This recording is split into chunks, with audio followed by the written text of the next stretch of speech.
آپ میں سے بہت سے لوگوں نے ایک ویڈیو دیکھی ہوگی جس میں ایک نوجوان لڑکا موٹر سائیکل پر روڈ سے گزر رہا ہوتا ہے۔ یکدم کسی چیز کی وجہ سے گر پڑتا ہے اور دیکھتے ہی دیکھتے اس کا سفید لباس خون سے بھر جاتا ہے۔ یہ واقعہ آپ میں سے بہت سے لوگوں نے یقیناً دیکھا ہوگا۔ شاید یہ واقعہ ہمیں بحیثیت قوم جھنجھوڑنے کے لیے کافی ہے۔ وہ نوجوان جو اپنی زندگی کی بازی ہار گیا مگر جاتے جاتے ہمیں بہت سے پیغام دے گیا ہے۔ ہم شاید ایسے واقعات ہر سال دیکھتے ہیں، ہم سب بات کرتے ہیں مگر اس کے بعد یہ بھول جاتے ہیں کہ یہ کھیل اب کھیل نہیں رہا بلکہ خونی کھیل میں تبدیل ہو چکا ہے۔ آج کے اس ویڈیو میں ہم بات کریں گے کہ دنیا کی تاریخ میں پہلی بار پتنگ بازی کے کانسیپٹ کو کب متعارف کروایا گیا۔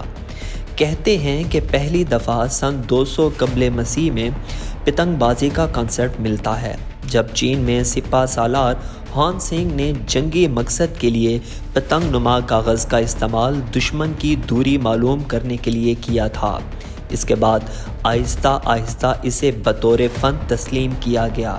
یہ چین سے کوریا پہنچا، کوریا سے ہوتا ہوا جاپان تک آیا۔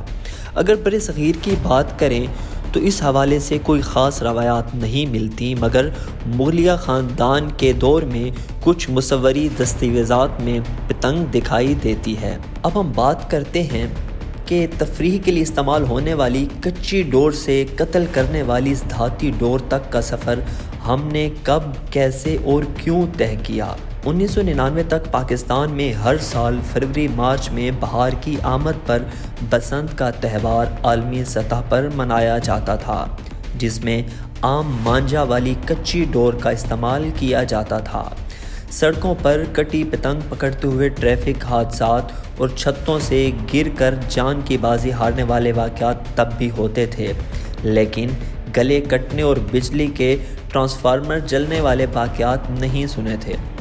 1999 تک اس تہوار کو حکومتی سرپرستی حاصل نہیں تھی۔ 2000 میں پہلی دفعہ یہ ہوا تھا کہ پاکستان میں اسے بطور کلچرل تہوار کے طور پر منانا شروع کیا گیا۔ ہوا یہ کہ اس کے بعد ایک بہت بڑا سالانہ فیسٹیول سامنے آیا جس میں ہزاروں سیاح باہر سے بھی اس تہوار میں شامل ہونے کے لیے پاکستان آتے تھے۔ جب اس انڈسٹری میں پیسے کا فلو بڑھا تو اس سے تفریح کے ساتھ ساتھ برانڈ اور کمرشلزم بھی جڑ گیا، جس کے بعد پتنگوں کا سائز اور پتنگوں کی اقسام بھی بدل گئیں۔ پہلی دفعہ بڑی بڑی پتنگیں، جن کو ان کے وزن کے حساب سے 2، 2.5 اور 5 تاوا بھی کہتے تھے، مارکیٹ میں سامنے آئیں، جن کے وزن کو سہارے کے لیے معصوم پکھا اور 8 چین کی منجے والی ڈوریں کمزور ثابت ہوئیں۔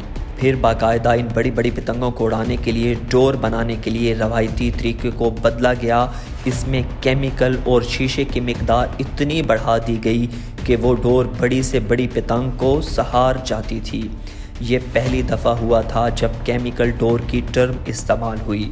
واضح رہے یہ وہی کیمیکل ڈور ہے جو ہر سال کئی معصوم جانیں لے جاتی ہے۔ اس وقت انڈسٹری اپنے عروج پر تھی، اس کے آفٹر شاز کا اندازہ کسی کو بھی نہیں تھا۔ 2005 تک اس دھاتی ڈور کی وجہ سے ہلاکتیں ہونے اور بجلی کا نظام درہم برہم ہونے کے واقعات اس قدر بڑھنے لگے کہ 2005 میں اس وقت سپریم کورٹ پاکستان نے سو موٹو ایکشن لے کر حکومت کو اس معاملے میں ریگولیشن بنانے کا حکم دیا۔ یہ معاملہ 2007 تک پہنچا اور پہلی دفعہ 2007 میں بسنت پر پابندی عائد کر دی گئی، جو آج تک بھی عائد ہے۔ لیکن سوال یہ پیدا ہوتا ہے کہ اس عائد پابندی کے باوجود ہر سال ہم یہ خبریں کیوں سنتے ہیں؟ ہر سال کئی معصوم جانیں کیوں چلی جاتی ہیں اور ہم کچھ دن بات کرنے کے بعد پچھلے واقعے کو بھول جاتے ہیں؟ شاید یہ وہ وقت ہے جب ہمیں اس نوجوان کی ویڈیو جھنجھوڑ کر یہ کہہ رہی ہے کہ آج وہ وقت آن پہنچا ہے جب ہمیں اپنی نسلوں کو اس دلدل سے نکالنا ہوگا۔